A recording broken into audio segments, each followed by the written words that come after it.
Di sini fokus untuk melaporkan bahwa pada tanggal 1 Agustus sudah terjadi peristiwa yang sudah dibenarkan oleh klien kami, di mana mereka tanpa sepengetahuan atau diberitahu, tidak ada akses informasi, tidak ada di dalam rundown ya.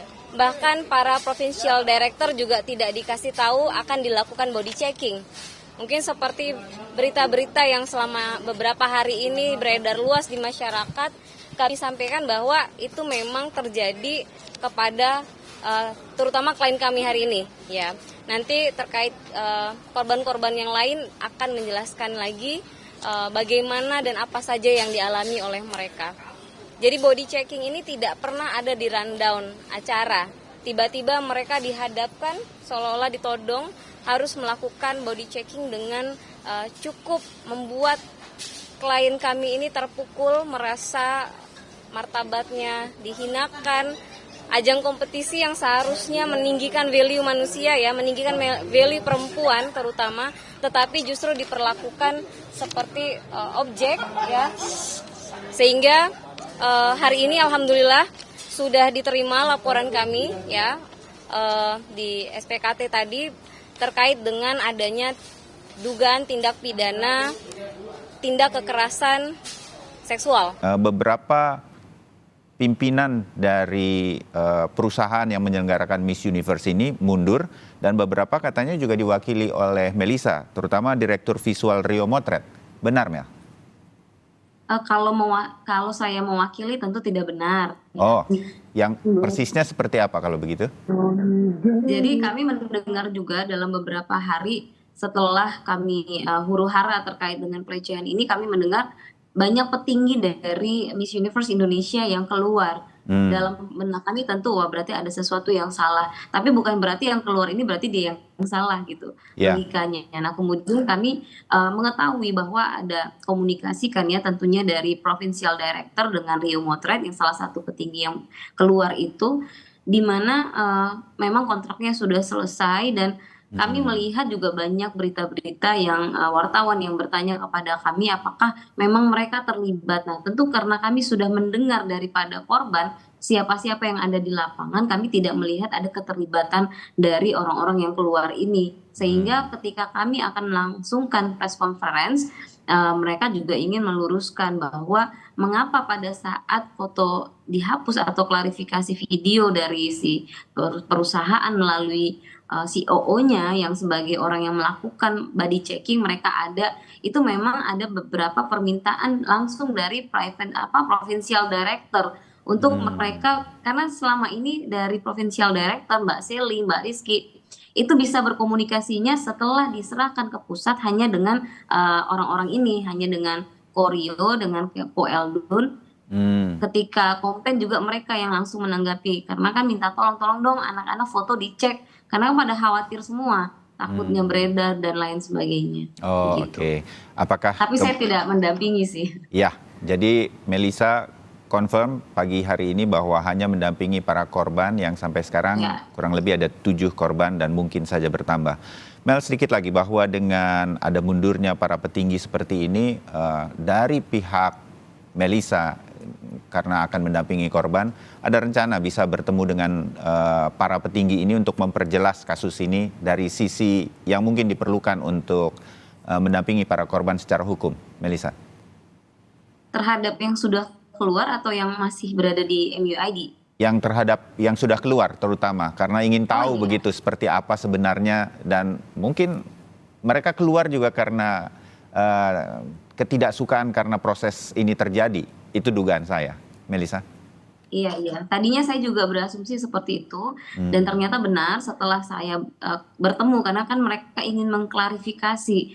Mereka seolah-olah di framing mereka adalah yang bersalah, sementara kan mereka berhubungan baik ya dengan provincial director. Justru mereka yang diminta perusahaan waktu itu untuk menawarkan lisensi mau dijual nih, tolong dong cariin ada yang mau beli nggak, kira-kira begitu. Jadi ada beban moral, dan mereka sampaikan kami tidak terlibat dalam terkait dengan pemotretan, terkait dengan body checking.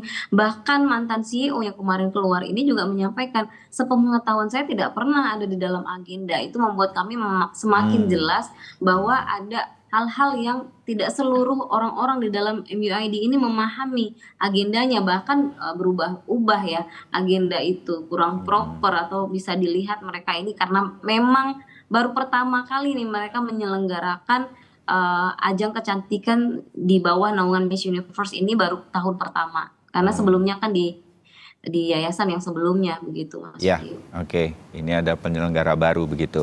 Kalau menolak nanti akan didiskualifikasi atau mungkin dikurangi nilainya. Karena ini yang memotret ini juga punya jabatan yang sangat tinggi. COO. Ya, langsung di bawahnya ownernya gitu. Jadi Tapi yang jelas kita berdua sih tidak tahu ya soal Iya. masalah ini karena di rundown pun tidak ada jadwal body checking. kita jadi juga nggak ada di lokasi gitu. Yang memotret adalah perempuan. Jadi di sini boleh ditekankan perempuan melecehkan perempuan. Iya, dan di situ dilihat oleh 3 laki-laki Iya. di ruangan. Dan harusnya dia sebagai perempuan, dia harusnya bisa menyadari bahwa ada laki-laki di sini dan itu tidak pantas. Tapi dia malah menyuruh buka tangannya, open it gitu loh. Karena you have to proud and embrace yourself. Tunjukin aja. Jadi kalau ini menurut saya ini pelecehan yang parah karena yang melecehkan justru perempuan ya. Iya. Dimana organisasi ini malah harusnya mengangkat derajat wanita, tapi malah perlakuan ini adalah merendahkan dan melecehkan perempuan. Kita sudah menerima LP dan sudah dilaporkan oleh lawyer daripada korban bahwa dalam laporan tersebut disampaikan bahwa kejadian pada tanggal 1 Agustus yang lalu di mana para finalis Miss Universe ini dikarantina selama 2 minggu di TKP, salah satu hotel. Kemudian tiba-tiba dilakukan body checking yang sebenarnya itu tidak ada dalam rundown-nya. Tempatnya juga sedikit terbuka. Kemudian juga para korban ini merasa dipaksa untuk melepas bajunya, kemudian difoto dan lain sebagainya, bukan oleh ahli medis maupun orang-orang yang berkapasitas. Dan menurut keterangan daripada pelapor, di sana ada 3 orang laki-laki, ya. Kemudian juga ada 1 orang wanita, serta beberapa saksi yang lain. Oleh karenanya mereka melaporkan ke Polda Metro Jaya, di mana konstruksi pasalnya adalah terkait dengan pelecehan seksual fisik ataupun non fisik serta merekam gambar tanpa hak sesuai dengan Undang-Undang Nomor 12 Tahun 2022 tentang kekerasan seksual. Oleh karenanya langkah-langkah yang dilakukan oleh penyidik, kita sudah melaksanakan olah TKP dan tentunya kita akan memeriksa korban tentunya yang memang saat ini menurut keterangan pelapor trauma ya, dan kita akan melaksanakan pendampingan secara psikologis. Kemudian juga kita akan melibatkan beberapa ahli terkait dengan delik yang terjadi ini, termasuk digital forensik. Ya, dan hasil pengecekan TKP juga ternyata di sana ada CCTV.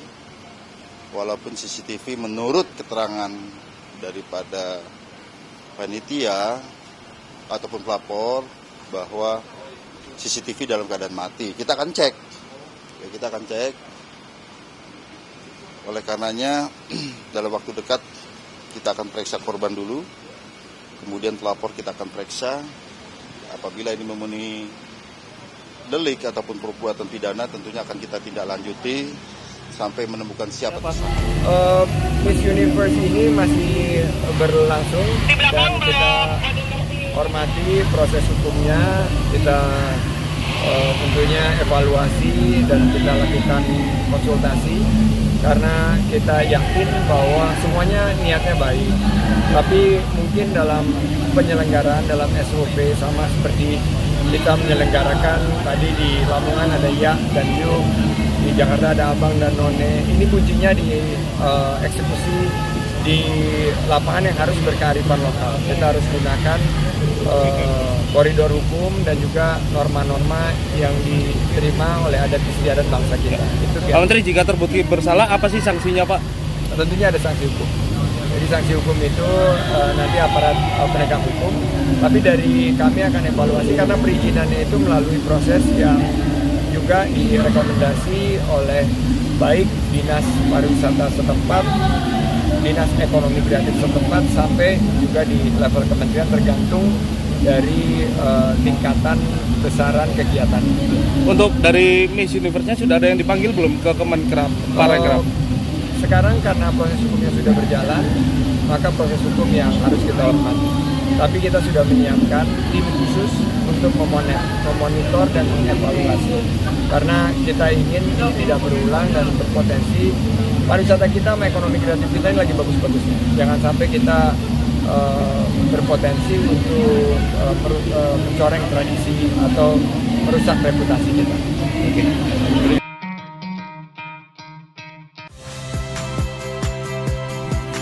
Saya Harjuno Pramendito.